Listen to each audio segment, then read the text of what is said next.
নেত্রী বললো যে আমাদের যে ডাকছিল জেনারেল ওয়াকার, হ্যাঁ, আমাকে এই কথাটা বলছে সে, হ্যাঁ। এখন এখন কি হইতে যাইতেছে আমি জানি না, আমার ক্লিয়ার কাট ইনস্ট্রাকশন তো কেউ দেয়ও নাই, আর বাংলাদেশের থেকে তো এটা আসবে না, এটা উপর থেকে ইন্ডিয়ার একটা স্ট্রং রোল প্লে করতে হবে, আদারওয়াইজ কিছুই হবে না, ঠিক আছে। এবং ট্রাম্প সাহেবের এই যে 2-3টা বার্তার জন্য কিন্তু এরা কিন্তু ভরকে গেছে, এটাও ঠিক, ঠিক আছে, এরা কিন্তু ভরকে গেছে। আপনি কি বুঝতে পেরেছেন? ফার্স্ট অফ অল ট্রাম্পের ফার্স্ট টুইটটা কার ছিল? ট্রাম্প সেটা টুইট করেছেন, কিন্তু প্রেসিডেন্ট ট্রাম্পের সেই টুইটটা কার ছিল এটাকে আপনি অ্যাজিউম করতে পেরেছেন? মানে সেটা কার দ্বারা সৃষ্টি হয়েছে এটা কি বুঝতে পেরেছেন? না না, আমি তো আমি তো আমি আমি আমি তখন বুঝছি যে এটা তুমি এটার পিছনে আছো। এবার বুঝতে পেরেছি, তুমি এটা ইনফ্লুয়েন্স করে করাইছো, তুমি তো আমার সামনে উনি টুইট করেছেন, আমি লিখে দিয়েছি, চিন্তা করতেছে মোদি সাহেব করাইছে। না না, হ্যাঁ, আমি আমি আমি ভাইয়া শোনো, তোমার সাথে আমার পরিচয় তো কম দিন, অনেক দিনের, তাই না? আমি তো তোমার আদ্যপান্ত জানি, তোমার ক্যাপাসিটি সম্পর্কে জানি। আমি তো কেউ না জানি, তুমি তোমার ছোট ভাই, বুঝো না? আমি বুঝছি যে ভাষা দেখা আমি বুঝছি যে এটা তুমি করাইছো। বুঝতে পেরেছেন? তো যাই হোক, এনিওয়ে ইটস ওয়ার্ক ভেরি লট, মানে খুব ভালো হয়েছে এটা। এগুলো গুটি খেলতেছো তুমি, আমি তো জানি, কিন্তু তোমাকে তো আমি বারবার মেসেজ দিই, তুমি তো কোনো রেসপন্স করতেছো না। হ্যাঁ, আমি তো তোমাকে তুমি তুমি তুমি তো কোনো রেসপন্স করতেছো না। তারপর তোমার আগের নাম্বারগুলি সব বন্ধ, বুঝছো? আগের নাম্বার, যে কানাডার নাম্বার গুলো বন্ধ। তুমি মেহেরবান যে তুমি আমার সাথে পরে তুমি আমাকে কল ব্যাক করছো কিংবা তুমি আমাকে মেসেজ ব্যাক করছো, তো আমি তো খুব ইয়েতে ছিলাম। যাই হোক, তুমি আমার 7 জন আমার কোর্সমেট আছে জেনারেল, ঠিক আছে, অনেকেই চোখ পাল্টি দিছে। যাই হোক, আমার সাথে কমিউনিকেশন, আমি জেলে যাওয়ার পরে অনেকে আমাকে ব্লক টক করে দিচ্ছে, বুঝছো। তারপরেও তো আমার তো হিউজ একটা অ্যাক্সেস, হিউজ।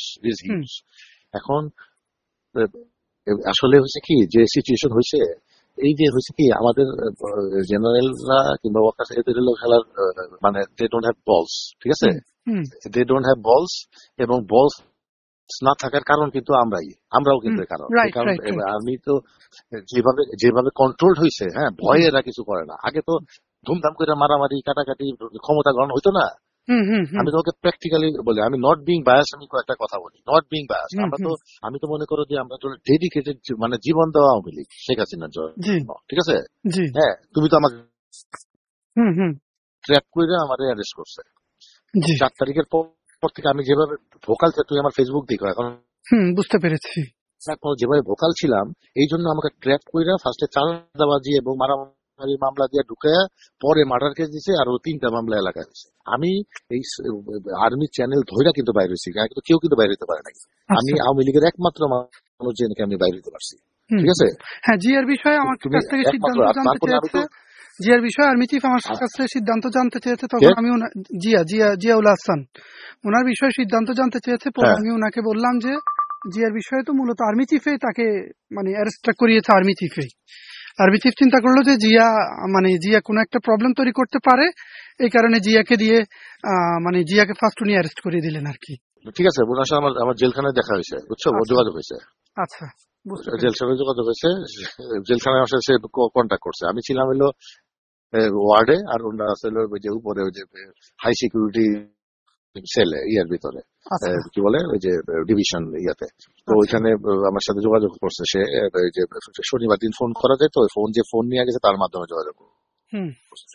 যাই হোক, এখন তুমি আমাকে এই 2টা ডিসিশন জানাও।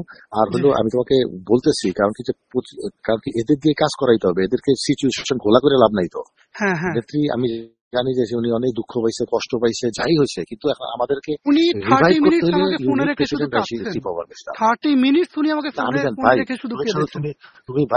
তুমি বিশ্বাস করবা না, সারাদিন কাঁদছি আমি। আমাকে তো আমি তো আওয়ামী লীগের কিছু বড় নেতাও না, কিছু পাইও নাই, না পাইছি ব্যবসা, না পাইছি কিছু চাকরি, আওয়ামী লীগের জন্য চাকরি ছাড়ছি। তুমি তো সবই জানো আমার ব্যাপারে, আমি কতটুকু ডেডিকেটেড তুমি জানো। আমি নমিনেশন তো আমাকে তোমরা নমিনেশনও দাও নাই, ঠিক আছে না। আমার আমি তারপরে রাগ করে আমি তারপরে ভাইয়া দেখো, আমি রাগ করে তারপরে আমি পিএইচডি করতে 7 বছর লাগছে আমার পিএইচডি করতে। কেন? কারণ আমার যেন কেউ বলতে না পারে আমি সেই so-called army officer intermediate degree pass. আমি কিন্তু হিউম্যান রাইটস লর উপরে মাস্টার্স করছি, আমেরিকাতে এমবিএ করছি।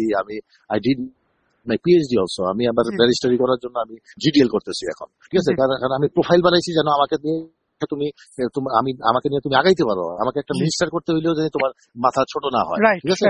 তো কাজে হলো যে তুমি যেন আমার প্রোফাইল নিয়ে তুমি যেন নেত্রীর কাছে বলতে পারো যে আমার ভাই এটা লেট ইট অ্যালোন, ভাইয়ের পরিচয় বাদ, তার প্রোফাইল আপনার দেখেন, তার যোগ্যতা দেখেন, তার ডেডিকেশন দেখেন, ঠিক আছে না? তো আমি যাই হোক, এটা পরের ব্যাপার।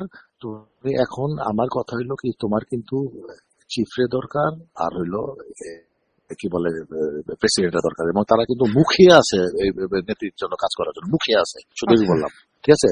তুমি এই দুইজনের সাথে তুমি এই দুইজনের কনফিডেন্স নাও, নেতৃত্বে বুঝাও যে এখন যাই কিছু হোক না কেন তাদের দরকার। এখন যদি মনে করো মার্শাল ল আসে, একটা মার্শাল ল আসলে লেভেল প্লেইং ফিল্ড করতে হলে চিফরে লাগবে, এবং চিফ কিন্তু আমাকে পার্সোনালি বলছে যে একটা কিছু হইতে যাচ্ছে, হবে হয়তোবা এরপরে, এবং তারপরে ইলেকশনের মাধ্যমে আওয়ামী লীগ ক্ষমতা আসবে, কাজে ডিসহার্টেন হয়। এটা কিন্তু তার মুখের কথা।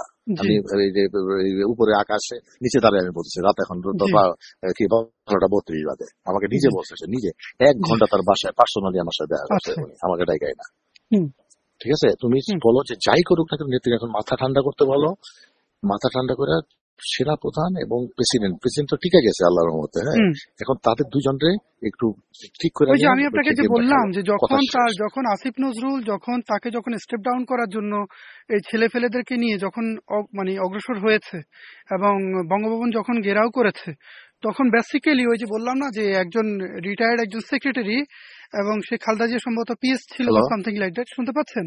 হ্যালো, হ্যাঁ, রিটায়ার্ড সেক্রেটারি সেই সম্ভবত সালাউদ্দিন তাকে তার ফোনে যোগাযোগ করে আমার সাথে আসতে দেখা করার জন্য। তখন আমি সালাউদ্দিনকে বলেছিলাম যে সালাউদ্দিন সাহেব, এটা করা কোনোভাবে উচিত হবে না, প্রেসিডেন্ট শুড বি সার্ভাইভ। তখন উনি বললেন ঠিক আছে, তাহলে আমি একটা স্টেটমেন্ট দিয়ে দিচ্ছি। এটা ঠিক আছে, এটা আপনি প্রেসিডেন্টকে এটা জানিয়ে যে কৃতজ্ঞতা, আপনি অকৃতজ্ঞর কাজ করেছেন, কিন্তু আমরা আপনার প্রতি অকৃতজ্ঞতার কাজ করিনি, কিন্তু আপনি অকৃতজ্ঞতা করিয়েছেন। মানে আপনি দেশের প্রতি অকৃতজ্ঞ হয়েছেন, মানে এইচপিএম এর প্রতি অকৃতজ্ঞ মানে প্রকাশ করেছেন। আপনার এই অকৃতজ্ঞতার জন্যই কিন্তু ওনার পতন হতে পারত, এবং সেদিনই উনি অ্যারেস্ট হওয়ার কথা।